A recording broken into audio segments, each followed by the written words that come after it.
Let's move on to this question from Blue Sky 2. More of a comment, but we can take it as a question. Seems like we've had 5+ 4 or 5-star quarterback recruits come to Boulder, but not one hopeful to sign. Frustrating. How do you read right now what we're doing with the quarterback room? And I could also segue this, Adam, to this other question that we have from GoBuffs87 regarding CU's quarterback in the 2025 season. Do you think they're on the current roster, or is it going to be, instantly one of these 4 or 5 star recruits that we bring in, or through the transfer portal? What has been your read or assessment right now for how they've attacked the quarterback position at the recruiting level right now? Yeah, it's good to kind of put those questions together because to the first question there about being frustrated, and it's 2024, so nobody has patience anymore. I mean, it's just everybody wants to know everything right away. Right. But there are still 10 months until even a Bryce Underwood, who's verbally committed to LSU, a Deuce Knight, who's currently verbally committed to Notre Dame. It's still 10 months before they can even make it official to the schools they've verbally committed to. And so that's one part of it that, there's going to be movement and not necessarily specifically 100% those two guys. I think Underwood's a little bit more solid right now, and whereas Deuce Knight, we just heard him. I think it was On 3 did a story with him about how he is building a good relationship with Colorado. Colorado was trying to get him out for a visit, so it's not that anything is official with anybody in that class right now. And then you throw in the potential transfer component. We're still, 11 months basically away from needing to have that guy on campus. And so there is time to figure this out. And it is encouraging that if you look at the 24/7 composite quarterback rankings for 2025, the Buffs have been heavily involved with 4 of the top 6 guys. So Wow.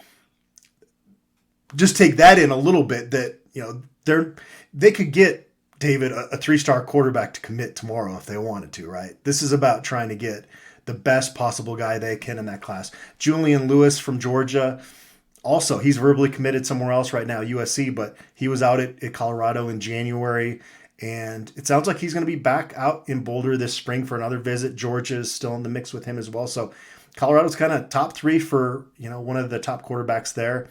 And, they've looked at some other guys. I'm going to totally butcher his name. What's the last name of the Clemson star quarterback? Oh, Do you know how to pronounce DJ. that? No, Madden Iamele Ava is a 4-star from California that Pat Shermer actually went out, evaluated this spring, and they've offered him. So okay. they've got quite a few irons in the fire. I think some of the frustration and maybe would come in the fact that they kind of thought they had this already locked up with Antoine Hill, who was going to reclassify to 2024, and he was going to serve as Shadur's understudy this year. He decided, that's a huge sacrifice to graduate high school an entire year and a half basically early. And so when he decided he didn't want to do that, Colorado had to readjust. And like I said, you're seeing them get in the mix with some of these guys.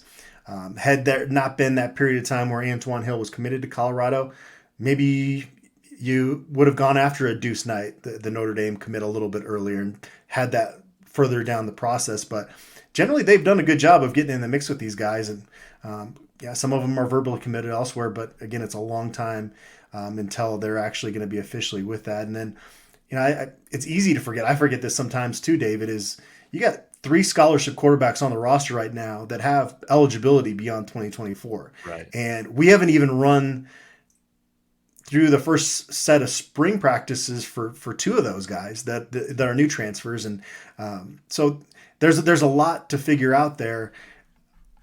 No matter what happens, why not try to go for a top transfer next year? So I would think that would be the strategy. And if you don't get a top prep quarterback, then maybe you put all your eggs in a couple quarterback transfers next year, or an elite one. And I think it's going to be a pretty attractive option if Colorado lives up to, again, our expectations, thinking that they're going to be a bowl team. And Shador graduating and all the skill talent that Coach Prime and his staff can bring to Boulder, transfers are going to look at Colorado as a pretty attractive option. So what are your thoughts on that? Yeah, I think it's been great to see us in the conversation of a lot of these top quarterbacks, because outside of maybe South Carolina, who I think also had like a 5-win season, something like that this past year, most of these quarterbacks are looking at winning programs that win after year after year after year. Maybe things are a little bit more proven, but I think you will see, this is just how I predict it or I expect it. If we have that winning season this year, if we're reaching new heights that we haven't reached here in so long, I think you'll see one of these guys commit. The fact that we're in the conversation right now with a lot of these other top winning programs, these top 25 teams, I think it really does speak to the excitement, the recruiting power, the draw that Coach Prime and the rest of the staff have here. Now, again, I understand it. If you're looking at it from these quarterbacks' perspectives, they probably just want to see a little bit more results. And I think we're going to get that this year. If I was controlling the team, probably how I'd want to do it ideally is to bring in one of these top 5-star quarterbacks out of high school next year, but then also have somebody, whether that's through the transfer portal or if one of our guys, Walter Taylor, Ryan Staub, or Destin Wade, are developed to where we feel comfortable kind of bridging that gap before we're throwing them out there, before they're ready. That's how I would like to see it done. I think that it's best to not put too much pressure on true freshmen, no matter how good they are. I know that there are some 5-star plus guys. I think we're all kind of expecting Jordan Seaton to, if he doesn't start week 1, start the majority of the year next year. But we've seen guys, for instance, this past year at UCLA with, man, why am I forgetting his name now? 5-star plus quarterback from Michigan, transferred to Oregon now. What is his name again? I'm trying to remember. Maybe somebody in the comments can help me. But yeah, you saw him come into UCLA this past year and kind of, I don't know, like it didn't go ideally for him. He was starting, and then he was benched, and then he was starting again, and he was kind of part of this 3-man rotation with the UCLA quarterback room. And I don't know if that's necessarily best for someone's development. So I would like to see us continue to bring in more talent. I love this pro style type of like attitude Corey Phillips, Coach Prime have with talent acquisition, that we're always going to be looking for somebody to do the job better.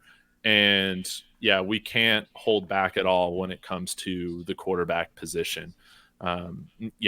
Most definitely. Adam, do you remember that guy's name from UCLA? Why am I Dante Moore? Thank you, Dante Moore. Thank you.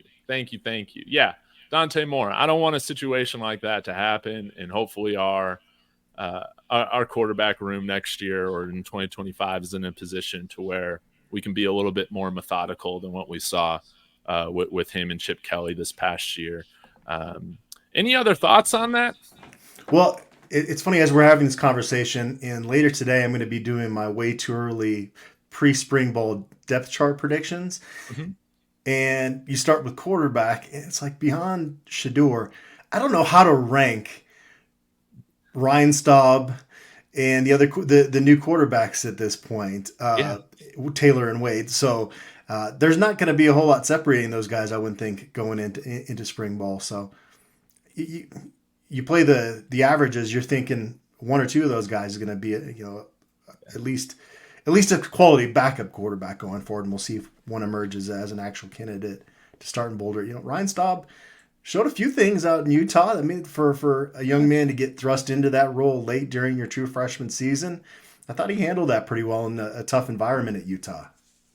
Yeah, definitely. And I think he showed he showed good arm strength. I think he should have had a touchdown there at the end of the first half. His stats probably should have looked a little bit better, but yeah, I think that he showed that like he's capable and that he definitely belongs in this conversation, and he definitely belongs in this room right now. And I think too, particularly with Ryan Staub, I know it wasn't Pat Shurmur's playbook last year, but he at least has a little bit of an advantage having worked with Pat Shurmur for at least a few months longer than some of the other guys coming in here this semester. And yeah, it's going to be interesting to see how spring practice and all this stuff kind of like turns out. But